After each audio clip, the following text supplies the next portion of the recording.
السلام علیکم پیارے دوستو، ایسے ہی سچے قصے سننے کے لیے ہمارے چینل کو سبسکرائب کریں۔ بسم اللہ الرحمن الرحیم۔ ایمان کیا ہے؟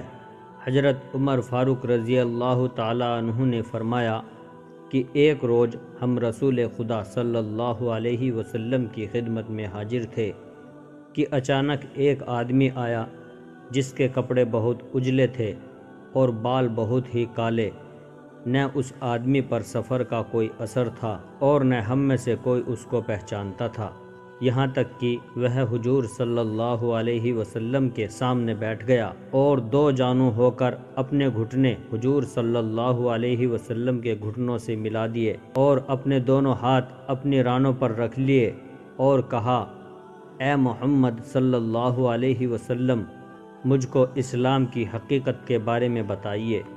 حضور صلی اللہ علیہ وسلم نے فرمایا، اسلام یہ ہے کہ تو گواہی دے اس بات کی کہ خدا تعالیٰ کے سوا کوئی عبادت کے لائق نہیں اور محمد صلی اللہ علیہ وسلم خدا کے رسول ہیں، اور تو نماز ادا کرے، زکوٰۃ دے، رمضان کے روزے رکھے اور کعبہ شریف کا حج کرے اگر تو اس کی طاقت رکھتا ہو۔ اس آدمی نے یہ سن کر کہا، آپ نے سچ فرمایا۔ راوی کہتے ہیں کہ ہم لوگوں کو تعجب ہوا کہ وہ آدمی پوچھتا بھی ہے اور یہ بھی کہتا ہے کہ آپ نے سچ کہا۔ پھر اس نے پوچھا، ایمان کی حقیقت فرمائیے۔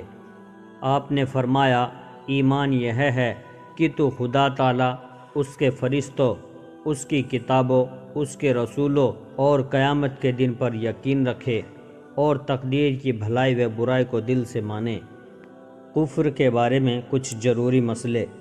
نمبر 1، خدا تعالیٰ جگہ اور زمانے سے پاک ہے، اس کے لیے جگہ اور زمانہ ثابت کرنا کفر ہے۔ نمبر 2، خدا تعالیٰ کو اللہ پاک یا اللہ تعالیٰ کہنا چاہیے، اللہ میاں نہیں کہنا چاہیے۔ نمبر 3، اگر کسی نے خدا تعالیٰ کے بارے میں بڑھاؤ یعنی بڈھے کا شبد بولا تو وہ کافر ہو جائے گا۔ نمبر 4، کوئی شخص بیمار نہیں ہوتا یا بہت بڈھا ہے مرتا نہیں، اس کے لیے یہ نہ کہا جائے کہ اللہ اسے بھول گئے ہیں۔ نمبر 5، جو مذاق اور ہنسی میں کفر کرے گا وہ بھی کافر و مرتد ہو جائے گا۔ نمبر 6، کسی نبی کی شان میں بے ادبی کرنا یا ان میں کوئی عیب نکالنا کفر ہے۔ نمبر 7، قرآن مجید کی کسی آیت کو عیب لگانا یا اس کی بے عزتی کرنا، اس کے ساتھ مذاق اڑانا کفر ہے۔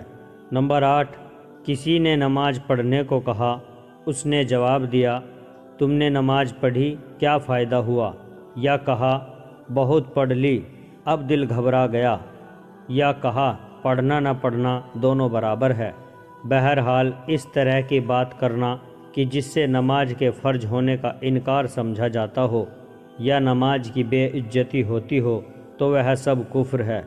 نمبر 9، کسی نے روزہ رکھنے کو کہا، اس نے جواب دیا، روزہ وہ رکھے جسے کھانا نہ ملے، یا یہ کہا کہ جب خدا نے کھانے کو دیا ہے تو بھوکے کیوں مرے، یا اسی طرح کی اور باتیں کہنا جن سے روزہ کی بے عزتی ہو، کفر ہے۔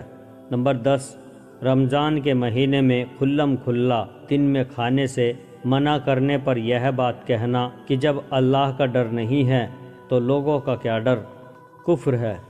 نمبر 11، علم دین اور عالموں کی بے عزتی کرنا بغیر سبب کے، یعنی صرف اس وجہ سے کہ وہ علم دین کا عالم ہے، کفر ہے۔ نمبر 12، اللہ تعالیٰ کے ساتھ کسی دوسرے کو واجب الوجود ماننا جیسا کہ آگ کے پجاریوں کا عقیدہ ہے، یا اللہ کے علاوہ دوسرے کو عبادت کے لائق سمجھنا جیسا کہ مورتی پوجنے والوں کا عقیدہ ہے، یہ شرک ہے۔ اور حضرت شیخ عبدالحق محدث دہلوی رحمۃ اللہ تعالی علیہ فرماتے ہیں کہ شرک 3 طرح کا ہوتا ہے۔ ایک تو یہ ہے کہ اللہ تعالیٰ کے سوا کسی اور کو بھی واجب الوجود ٹھہرائے، دوسرے یہ ہے کہ خدا تعالیٰ کے سوا کسی اور کو خالق یعنی پیدا کرنے والا جانے، تیسرے یہ ہے کہ خدا تعالیٰ کے سوا کسی اور کی بھی عبادت کرے یا اسے عبادت کے لائق سمجھے۔ حضرت عبداللہ ابن عمر رضی اللہ تعالی عنہ سے روایت ہے کہ رسول کریم صلی اللہ علیہ وسلم نے فرمایا کہ میری امت پر ایک وقت ضرور ایسا آئے گا جیسا کہ بنی اسرائیل پر آیا تھا، بالکل ہو بہو ایک دوسرے کے متعلق، یہاں تک کہ بنی اسرائیل میں سے اگر کسی نے اپنی ماں سے کھلم کھلا برا کام کیا ہوگا تو میری امت میں ضرور کوئی ہوگا جو ایسا کرے گا۔ اور بنی اسرائیل 72 مذہبوں میں بٹ گئے تھے اور میری امت 73 مذہبوں میں بٹ جائے گی، ان میں ایک مذہب والوں کے سوا باقی سب مذہب والے جہنمی ہوں گے۔ صحابہ کرام رضی اللہ عنہم نے عرض کیا، یا رسول اللہ صلی اللہ علیہ وسلم، وہ ایک مذہب والے کون ہیں، یعنی ان کی پہچان کیا ہے؟ حضور صلی اللہ علیہ وسلم نے فرمایا، وہ لوگ اسی مذہب پر قائم رہیں گے جس پر میں ہوں اور میرے صحابہ ہیں۔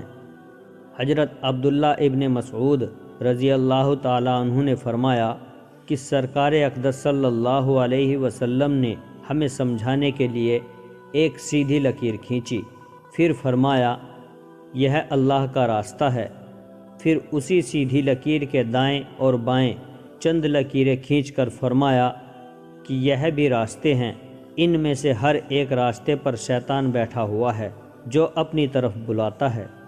پھر حضور صلی اللہ علیہ وسلم نے پارہ 8 رکوع 6 کی آیت پڑھی، جس کا مطلب یہ ہے کہ میرا سیدھا راستہ ہے تو اسی پر چلو اور دوسری راہوں پر نہ چلو کہ وہ تمہیں اس سیدھی راہ سے الگ کر دے گی۔